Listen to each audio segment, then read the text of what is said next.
78-69 is the final. Michigan gets it done in overtime, Josh. It was a thrilling victory for the Wolverines, a come-from-behind victory, down 15 early in the second half. Then it was sort of sparked by the Charles Matthews personal 8-0 run to get the Wolverines back in this thing. Yeah, it's kind of a complete role reversal of what they had on Monday against Ohio State.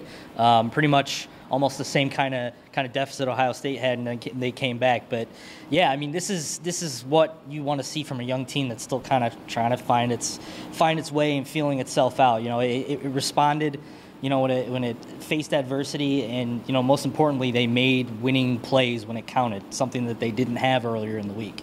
Yeah, the big matchup, I guess, was for the bigs. You had Thomas Welsh against Mo Wagner. I think both guys had over 20 points. Yeah. Mo had some critical threes. I think he finished 3 for 5 from downtown. Let's talk about that matchup. Obviously, it was entertaining to watch. I mean, Mo really showed that he could play with the big guys today. Yeah, absolutely. You know, I think Mo kind of took that game against Ohio State personally. That was probably one of his worst performances as a Wolverine, arguably.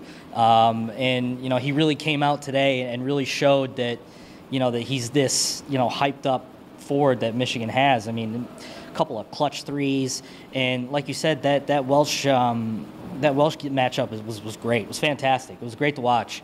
But, yeah, I mean, there's really nothing more you could have asked for from Wagner today. I mean, he was dog-tired out there. I mean, he worked hard. Well, the Bruins coach Alford talked about Michigan, you know, forcing 20 turnovers. 12 of those were steals. 4 of those came from Xavier Simpson. Yeah. You got to give him credit. He had the toughest assignment. He had to guard Aaron Holiday for the Bruins. He led all scores with 27 points today. But he had that key steal at the end to get that layup and kept the Wolverines in it. And then, of course, Brooks had the 2 free throws for Michigan. Yeah. So you got to just sort of tip your hat to both the point guards for Michigan. Yeah, I mean, their point guard play may not necessarily stand out on the stat sheet, but they keep continuing to get things done when it counts. And, you know, a guy like Xavier is desperately needed this type of game, especially for his confidence has taken a major hit. But, you know, those steals, that one steal in particular was very Trey Burke-like, Trey Burkean, if that's what you want to call it.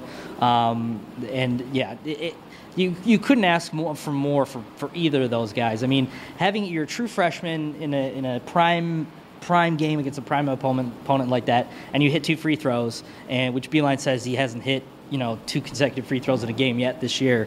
I mean, that's some big time guts to have that. So that's big time. Well, there's a lot of storylines we could talk about this game. We got a bunch of content coming out on the TMI website, so look for that and more as we wrap it up here from the Chrysler Center.